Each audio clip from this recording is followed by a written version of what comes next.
Greetings. This is the Timeshare Traveler. Today is episode 68, a timeshare trip across America. I'll be taking a 7-week trip across America, and I'll be telling you all about it right here. And then first I'll tell you a little bit about my channel, then I'll go into the overview and all the details of the trip.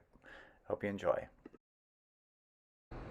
Hi, my name is Cliff, and I'm the Timeshare Traveler. The purpose of this channel is to provide education and knowledge for those interested in timeshares. I've been a timeshare owner for over 15 years. I'm an elite owner with Marriott Vacation Club, Hilton Grand Vacations, and Worldmark by Wyndham. I've also posted over 70 timeshare video reviews of different locations, and I've posted 40 timeshare video tips. Please don't forget to hit the subscribe button below, and I can be found at Timeshare Trav on Twitter and Facebook, and my website is www.timesharetraveler.com. Let's start with an overview. So my trip is from California to Ohio and back over a 7-week period, and I'll go into that in great detail. Economics of timeshare stays versus hotels. I think it's great to be in the timeshares, and the benefits of timeshares over hotels. I'm traveling east through southern United States and then traveling west back via Chicago and Colorado, and I'll go into the details of each one of those starting right now. Well, let's talk about from California to Ohio and back in over 7 weeks. There's so much beauty in the U.S. I really, it always makes me happy to be on the road and seeing the U.S. There's just beauty everywhere. And to me, it can be relaxing to drive across the country. So I'm doing it in such a way that it's not rushed. I'm not trying to get somewhere in 3 days or anything like that. So that should add to the enjoyment. It's a 7-week trip, as I mentioned, and so take my time and enjoy myself and get to see a lot of things. My example happens to be a family reunion in Ohio, and I have a high school reunion in Indiana. But that's just the reason I'm using right now. But I want to do another one, which will be focused on going to the national parks. So that one might go all the way to the East Coast. It's hard to say. Just starting to think about it now. But I wanted to share this video just to give you a sense of what one can be, and that you can get quite a bit of enjoyment out of it. I'm starting and ending in San Francisco, so at least on the west side, I'm all the way to the west. And east, not quite all the way to the east. I'll head east through southern United States, and then down through southern California, and then over across up and then back up into Ohio, and then I'll head west via Chicago and through Colorado and ending up back in San Francisco.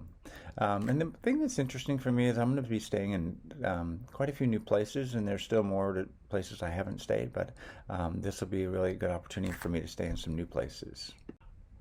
Next discussion is the economics of the timeshare stays versus hotels, and I'm only hitting, I think, the highlights, and they're just for me. So cooking saves money, and I like to cook. And usually when you stay in a hotel, I don't want to try to put a number on it, but you can easily spend as much, if not more, on the food around a hotel as you are paying for the hotel. So staying in timeshares to me is a much more economical way to go. I buy my food at Costco. I'm not saying every time I buy my food at Costco, and I have a little cooler I travel with, so if I haven't used up, because you know how Costco can sometimes feel like you can't buy anything less than nothing in small quantities.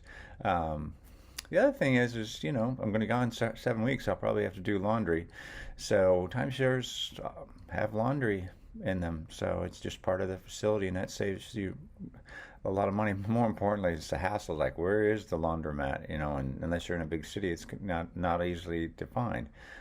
Certainly not out in the some of the wilderness or in a national park.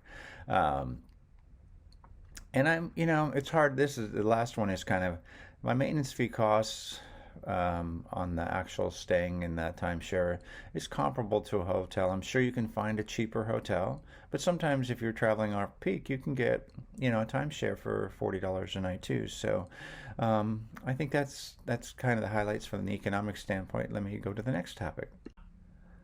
Here are the benefits of timeshares of hotels, at least from my perspective. I'm obviously a biased timeshare person, better known as a timeshare traveler. The rooms are much larger in timeshares, one bedroom and two bedrooms sometimes.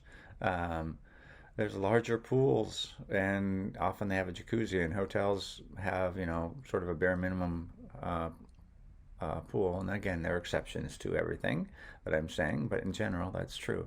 You have a full kitchen, which just adds to the space, if not for use in cooking.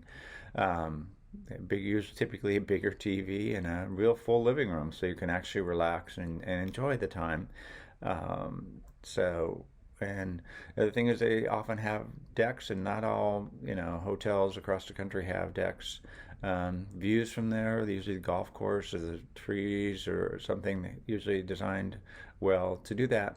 And you can some of the brands, particularly Worldmark, tends to have grills on the decks, but there's usually grills somewhere in the property, so it's not just the kitchen. You can actually grill if you like to do grilling. So anyway, that's the benefit, in my opinion, of timeshares over hotels. Now I'm going to go through the trip just briefly on the next couple slides, and really I'm doing that for those people who think that only timeshares are only on the West Coast, or they're not as available throughout the Midwest and so forth. So I'll just walk you through my journey in the next two slides. So I start out my traveling from San Francisco, and I travel south and head east via the southern U.S. Start in San Francisco, go to a place near San Luis Obispo on California coast, just north of L.A. Then I had to Big Bear, which is in the mountains. It's a ski resort. Never been there, east of LA, and I'm looking forward to that. And then I had to Flagstaff, Arizona, which has got a lot of forest around it. I didn't really realize that till I drove through one time. So I'm going to stop there and spend a few days. Then I'm stopping in Texas because, well, if you're going east, you kind of got to stop somewhere in Texas. So I'm stopping in Texas there. Sorry to make fun of Texas, but it was fun for a second. And then I'm going to stop in eastern Oklahoma, which I did stay once, but I've never documented it. And it's kind of fun. It's in rolling hills. It's in the eastern part of Oklahoma. You think of Oklahoma as flat, but really it has rolling hills. And I'm on a Finger Lake area in Afton, Oklahoma. And then I arrive in my family reunion in Ohio. And let me tell you about the way back west. Traveling west from via Chicago and Colorado. So I take a side trip between my family reunion and my high school reunion. There's 2 weeks apart. And so I'm going to spend a week in Nashville. Never been, actually, I may have been there, but maybe just for a short period. So I'm looking forward to enjoying that. Then I'm head to my high school reunion. And once I leave there, I stop west of Chicago in a timeshare there in Illinois.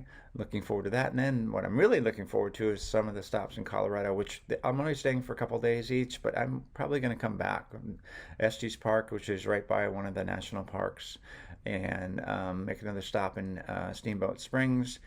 Head south to the Red Rocks of St. George. I drove through that one time, and I gotta stay there. And there's just so many. Again, I hope you're hearing in my voice, I've been talking about all the beautiful things I'm looking forward to seeing. So that's just an example of it. And then I arrive at Oceanside, California, right on the beach, and spend several days there, and then I'll return back up to San Francisco. So there you have my trip. I hope you enjoyed this video. Just give you an example going across country. I know a lot of people in RVs think about it, but right now gas prices make that pretty tough. But anyway, hope you enjoyed the video. Please don't forget to subscribe.